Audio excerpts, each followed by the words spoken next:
It's been out for quite a few years now, but don't sleep on it. You might be surprised at how well this plane performs. Hey there, I'm John. This is Two Brothers RC, and this is the Arrows Husky Ultimate with a 1.8 meter wingspan.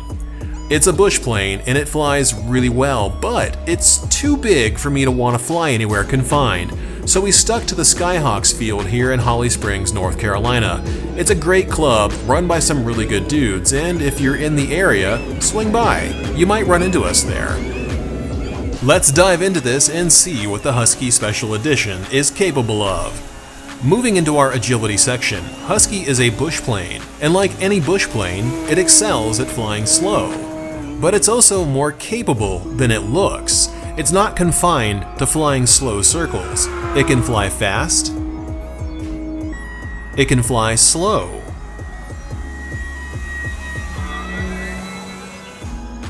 Or it can fly in between. It's pretty versatile in the speed department. I don't have a GPS installed in it, but I can guarantee that it maxes out around 70 miles per hour if you care about that kind of thing.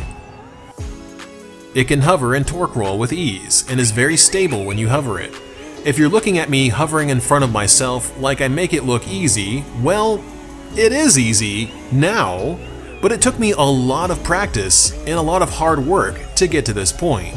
It wasn't that long ago when I never thought that I'd be able to hover a bush plane, much less any other plane. But the more you practice it, the easier it becomes. I promise it eventually becomes second nature.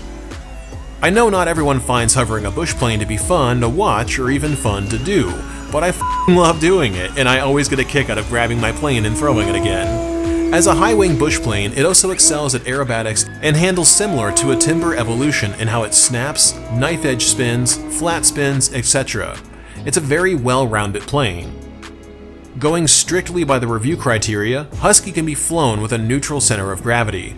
I preferred SMC 2800 high voltage packs shoved as far aft as they can sit, and I had no issues with the plane feeling nose heavy whatsoever, passing our first agility review checkpoint.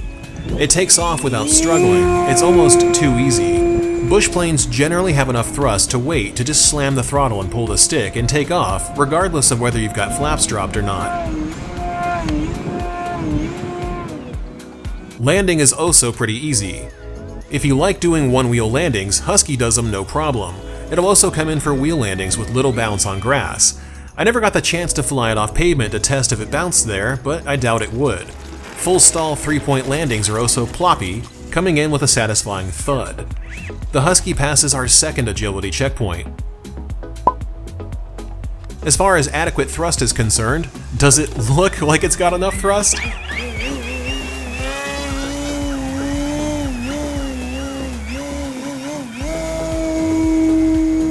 Yeah, I think so. But again, some people think adequate thrust means that it must fly 200 miles per hour, which is nonsense for a bush plane. Adequate thrust in this context means that it's capable of doing bush plane stuff. It doesn't have to hover, but it's a nice bonus when it does, and it does hover quite well, thank you very much. The Husky passes our third agility checkpoint. Husky does have a low stall speed at 1G, meaning that it handles stalling while flying at the minimum speed and angle of attack necessary to maintain level flight. I didn't notice any negative stall tendencies outside of the usual wing drop if you aggressively maneuver it. It does have a relatively gentle stall, partially because it's carrying very little weight on those big ironing boards called wings. Also because it's basically a cub, which pretty much stalls gently in general. The Husky passes our fourth agility checkpoint. As far as stall recovery goes, it's relatively easy. If it noses down, throttle up gently, release stick pressure, and let it start flying again. If it drops a wing, kick the rudder in the opposite direction of the wing drop. If it drops right, use left rudder. Easy peasy. The Husky passes our final agility review checkpoint, earning a 5 out of 5.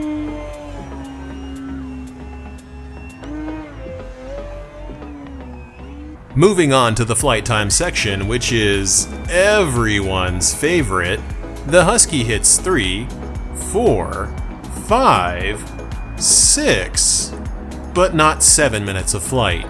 I inspected every single video that we'd shot of the Husky, which was quite a few videos, and the average flight overall was 6 minutes and 15 seconds. I could have sworn that it hit 7 minutes average, but alas, it did not.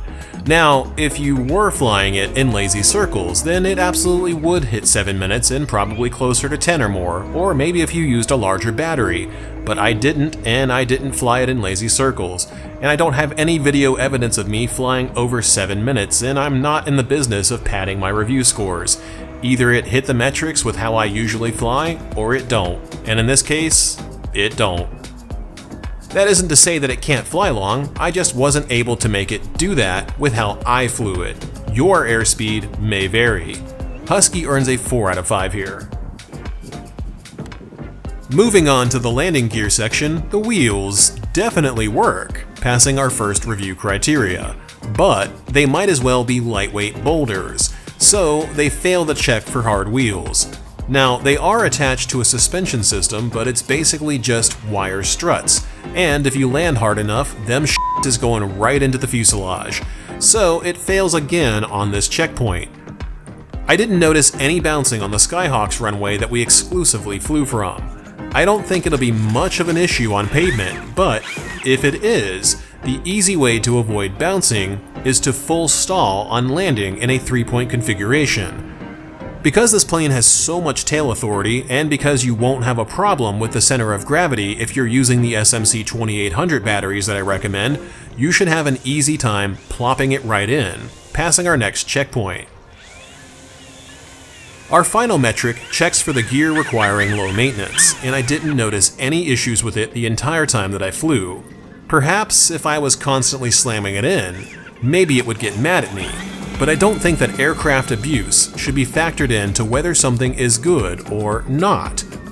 Part of flying is landing, and landing well should be your objective to maintain the aircraft's longevity. So the Husky passes again, with a total score of 3 out of 5 in this section. So close. Special note, there's no review system for floats, so I'll just go over what to expect while you're float flying. It's basically like flying a tricycle gear version of the Husky, except the runway is water. The water rudder is pretty effective, and the servo should hold up over time. This is one thing that FMS consistently gets right. Unlike the E-flite Carbon Z float set, the water rudder servo in any FMS-made float set that I've flown has never gotten flooded with water and shorted out, so that's always a huge plus. As with any float flying plane, keep the nose of the floats out of the water and you won't flip it over.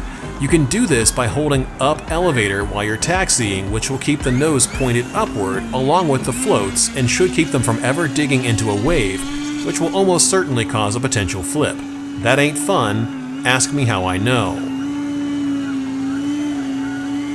The fit and finish section doesn't have a "how annoying is it to put together" metric, so I can't really judge it officially in that regard, but don't be fooled. To me, it was almost as annoying to put together as the E-flite or FMS Nall M7, which makes sense because the Husky is obviously from the era of FMS-made aircraft that predate the introduction of simple wing connections that don't require you to run a bunch of wire spaghetti into a very narrow opening on the fuselage.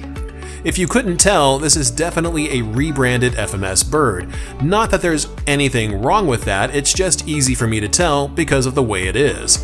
You can easily tell after a while just by looking for the 2mm hex screws it's put together with, and other telltale signs like the servos used, or the wheels, or so forth.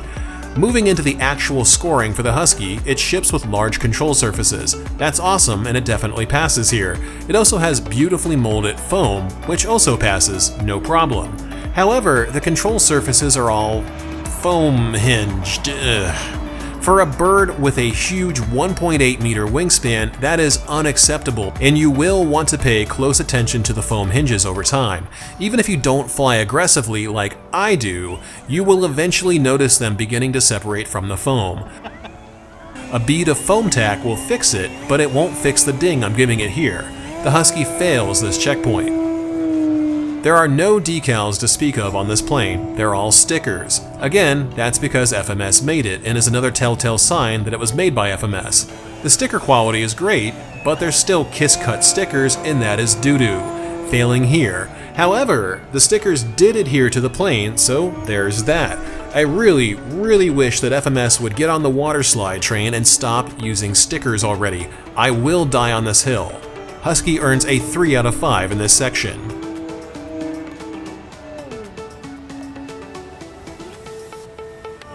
We now move into our final review category, which is avionics and lighting. Starting with the servo quality, they are metal, they are precise, and they're torquey enough to do anything you're seeing me do throughout this entire video. It's really quite nice.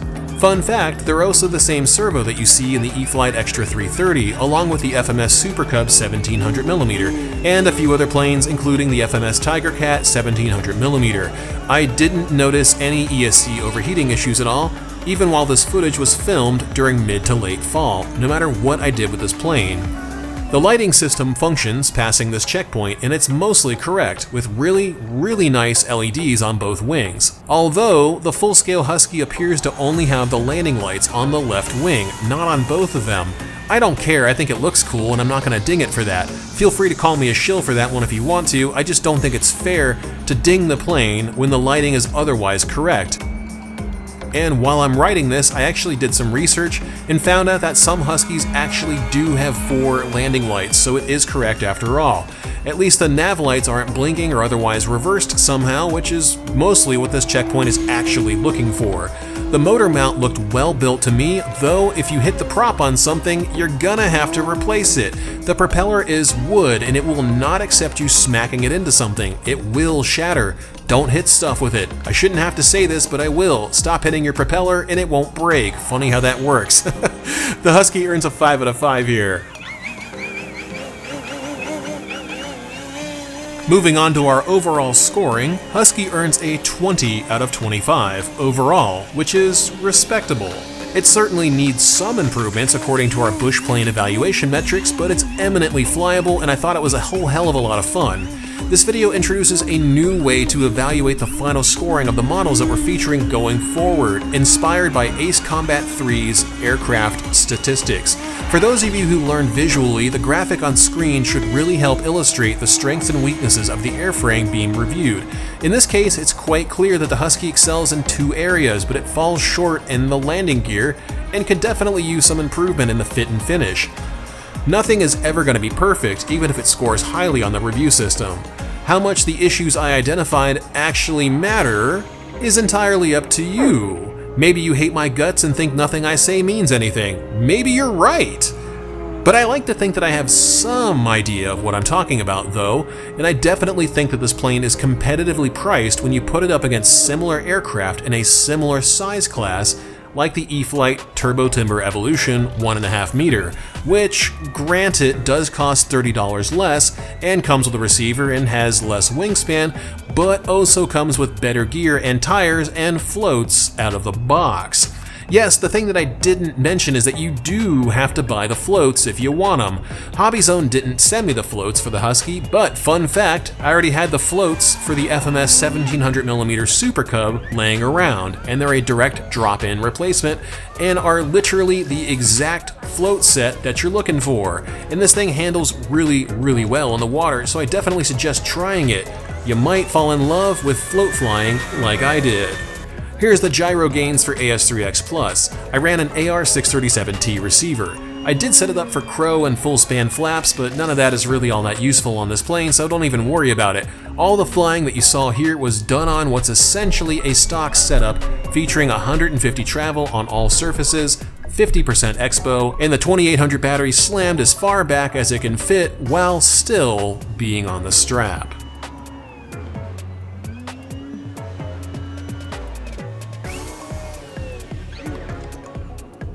Huge thanks again to our channel members on twobrosrc.com/supporters. You guys helped make it possible for us to afford reviewing the entire F-22 lineup and the new Freewing SR-71 too. My personal thanks goes out to each and every one of you, especially our mega fans: Sarasota RC Squadron, Michael Smith, Casey Gray, and JR Man. And a very special thanks to our ultra fan Seahawk92. The support you guys show makes what we do possible, and I'm happy to be able to create cool content for you. Speaking of the F-22 lineup, Next week, we'll be taking a look at the Freewing F-22 70mm and the 64mm too, wrapped into a single video. I'll let you guess why. See you on Saturday!